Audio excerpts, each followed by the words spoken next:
la Bible met vraiment l'emphase sur le cœur de l'homme. Dieu cherche le cœur de l'homme. La Bible dit que les hommes regardent à l'apparence alors que Dieu regarde au cœur. Et on met souvent beaucoup d'importance sur ce qui frappe, sur ce qu'on entend par rapport à la louange, parce que c'est ce qu'on entend, ce qu'on chante, mais Dieu met l'emphase sur ce qui se passe dans le cœur. Et j'aimerais dire, avant de commencer, que l'Église, je veux dire universelle, va vivre un réveil dans la louange, dans l'adoration et dans la prière. Dans la prière, parce qu'on atteint ceux qui nous entourent, on peut prier, intercéder pour ceux qui se perdent, mais aussi dans l'adoration, parce que c'est dans l'adoration que Dieu vient siéger. La Bible dit que Dieu siège au milieu des louanges d'Israël ou de son peuple. Dieu vient siéger. Et pourtant, je crois que c'est dans Ésaïe 29:13, je crois qu'il y a un verset qui dit quand ce peuple s'approche de moi, il m'honore des lèvres, mais son cœur est éloigné de moi. Et là, on voit qu'il y a un problème qui ne se situe pas dans ce qu'on dit, dans nos lèvres, dans les paroles qu'on prononce, dans les beaux chants de Bethel, de Hillsong, de tout ce qu'on veut. C'est pas dans ça, ou de Samuel Choukranix. Non, mais Dieu dit qu'il y a un problème dans le cœur. Il dit, quand ce peuple s'approche de moi, il m'honore des lèvres, mais son cœur est éloigné de moi. Et Jésus va reprendre ce verset en parlant aux pharisiens et va leur dire ce même verset d'Ésaïe, en leur montrant à quel point ce qu'ils font, c'est juste une tradition. Ce sont des préceptes humains. Et souvent, la louange, l'adoration dans l'Église, c'est une tradition. Je le disais dans une des émissions qu'on a fait cette semaine, je disais qu'on ne sait même pas si c'est biblique, si on devrait le faire. Et c'est important que dans tout ce qu'on fait, dans notre vie chrétienne, on sache que c'est rattaché à la parole, que ça existe dans la parole de Dieu. Sinon, souvent dans nos églises évangéliques, pentecôtistes, baptistes, on se vante un peu de ne pas vivre une religion, mais de vivre une relation avec Dieu. Sauf que une religion, c'est juste un enchaînement de préceptes, de traditions. Et c'est important que l'adoration, la louange dans l'Église, elle ait une dimension différente. Non pas une dimension c'est la tradition tous les dimanches, il va y avoir les chants, après il va y avoir la prédication, après on va prendre la Sainte-Seine, et après on rentre chez nous. C'est important que chacun puisse venir avec ce cœur d'adorateur. Et donc Jésus va parler de ce sujet de l'adoration, et va leur rappeler comment la tradition a pris place dans l'Église. Et c'est pas seulement cette tradition, c'est aussi le cœur avec lequel on présente notre offrande. La Bible dit que Dieu cherche des adorateurs. Ce sont là, c'est dans 1 Jean 4:23.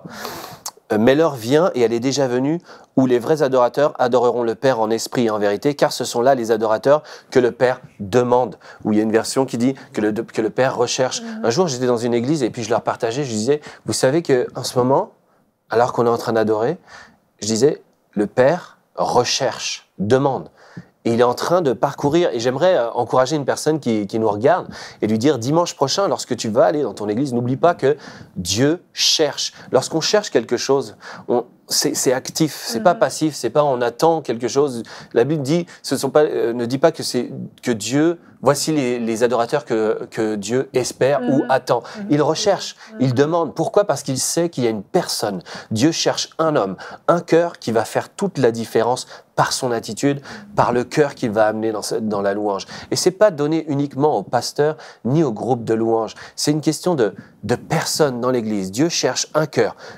Une personne quelconque, quelqu'un de tout à fait lambda qui est dans l'église, qui s'assied tous les jours tous les dimanches, tous les services à la même personne, à la même place. Dieu parcourt chaque rang de l'assemblée pour trouver un cœur d'adorateur. Et c'est puissant. Et ça peut être vous qui nous regardez, ça peut être vous, ça peut être cette semaine. Et vous allez vivre des percées.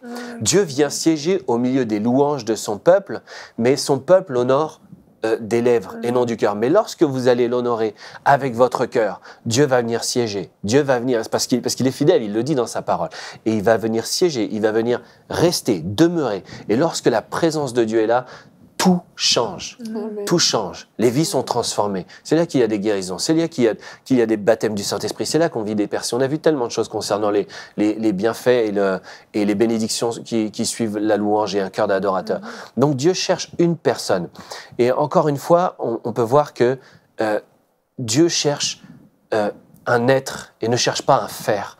Souvent, on est dans le faire, on se dit, moi je fais ça dans l'église, moi je fais l'accueil, moi je fais. Alors que Dieu cherche pas l'adoration. Il cherche même pas un moment d'adoration. On pourrait avoir un culte sans avoir un moment d'adoration. Dieu cherche un adorateur.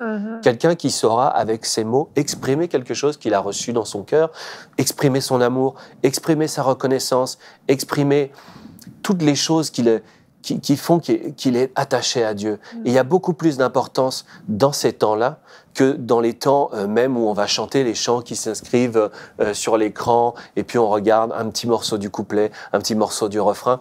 D'ailleurs, c'est une attitude de cœur. Jésus va parler d'un service de louange. Là, tu dois me dire, ah bon, Jésus parle d'un service de Dieu parle d'un service de louange. La Bible dit que Jésus prend cet exemple où il y a des enfants qui sont sur une place publique et qui vont jouer, qui vont faire un service de louange. Ils vont dire, nous avons joué de la flûte et vous n'êtes pas réjouis. Nous avons chanté des cantiques, vous n'êtes pas réjouis. Nous avons joué des complaintes et vous n'êtes pas lamentés. Et des fois, le groupe de louange va chanter un chant de consécration en disant je te donne mon cœur ou des choses comme ça. Et puis on chante avec un cœur partagé. On honore des lèvres. Ou bien le conducteur de louange va conduire un chant enjoué pour célébrer la gloire de Dieu. On dit d'entrer dans ses parvis avec des louanges et personne n'exulte de joie. Et c'est cet exemple-là que Jésus va donner. Nous avons joué des complaintes, vous n'êtes pas lamentés. Nous avons joué des cantiques de réjouissance, vous n'êtes pas réjouis.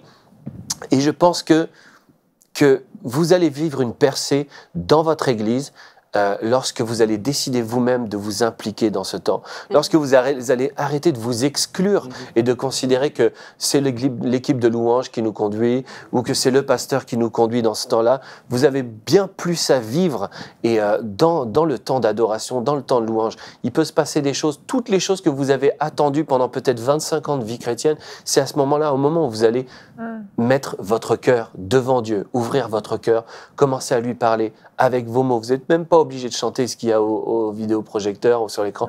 Vous pouvez chanter avec des mots simples et Dieu va se manifester parce qu'il siège au milieu des louanges de son peuple. Retrouvez la suite de ce programme dans l'émission Bonjour chez vous sur EMCI TV.